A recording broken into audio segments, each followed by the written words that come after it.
नमस्कार, हिंद लाइव में आपका स्वागत है। बिहार में अब अपराधी अपनी काली कमाई से खड़ी की गई साम्राज्यिक इमारतों में चैन से नहीं बैठ पाएंगे। राज्य पुलिस ने अपराध और अपराधियों पर शिकंजा कसने की दिशा में और बड़ा निर्णायक कदम उठाया है। बिहार पुलिस मुख्यालय ने निर्देश दिया है कि अब राज्य भर में अपराध से अर्जित संपत्तियों की पहचान कर उन्हें जब्त किया जाएगा। खास तौर पर बालू, शराब और संगठित अपराध से जुड़े माफियों को सबसे पहले निशाने पर लिया जाएगा। पुलिस महानिदेशक विनय कुमार ने मंगलवार को सभी आला अधिकारियों के साथ एक उच्च स्तरीय समीक्षा बैठक की। इस बैठक में थाने से लेकर एसपी, डीआईजी, आईजी स्तर तक के अधिकारियों को निर्देश दिया गया कि वे अपने अपने क्षेत्रों में सक्रिय आदतन अपराधियों की पहचान करें और उनकी अवैध संपत्ति को जब्त करने के लिए आवश्यक प्रस्ताव तैयार कर जल्द से जल्द मुख्यालय को भेजें। जी हां, आपने सही सुना। डीजीपी ने स्पष्ट शब्दों में कहा है कि इस मामले में किसी भी स्तर पर लापरवाही बर्दाश्त नहीं की जाएगी। उन्होंने कई जिलों से अब तक संपत्ति जब्त का प्रस्ताव नहीं आने पर नाराजगी जताते हुए संबंधित अधिकारियों को फटकार लगाई है और निर्देश दिया कि तय समय सीमा के भीतर प्रस्ताव भेजा जाए।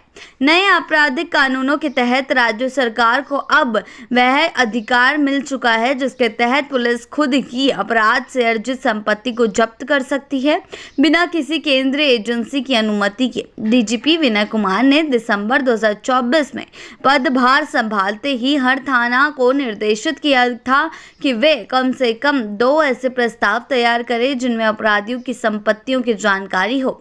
अब तक इस पर कई जिलों में धीमी प्रगति देखी गई थी, जिसे लेकर पुलिस मुख्यालय ने अब रफ्तार तेज करने का फैसला किया है। पुलिस के अनुसार पहले अपराधियों की सीआरपीसी की धारा 102 के तहत जब्त किया जाता था, वहीं संगठित अपराध और टेरर फंडिंग जैसे मामलों में ईडी के माध्यम से यूएपीए और बीएमएलए की धाराओं का इस्तेमाल कर कार्रवाई होती थी।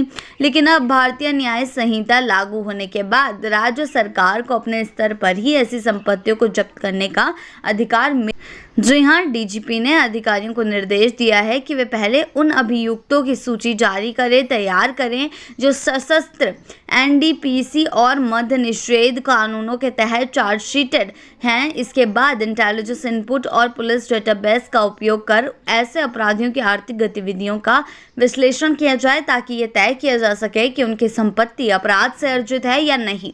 साथ ही उन सभी थानों को भी इस कार्रवाई में शामिल किया गया है जहां संगठित अपराध और नक्सली गतिविधियों की सूचना मिलती रही है। पहले भी बिहार पुलिस ने कुछ जिलों में संगठित अपराध और नक्सल से जुड़े माफियों की करोड़ों की संपत्ति जब्त की है। अब यह अभियान राज्यव्यापी स्तर पर चलाया जाएगा और किसी को बख्शा नहीं जाएगा। जी हां, आपने सही सुना। डीजीपी विनय कुमार का यह निर्देश बिहार के पुलिसिंग संस्कृति में एक निर्णायक मोड़ है, जहां अपराध के खिलाफ सिर्फ कानून नहीं बल्कि प्रशासनिक इच्छा शक्ति भी मैदान में उतर चुकी है।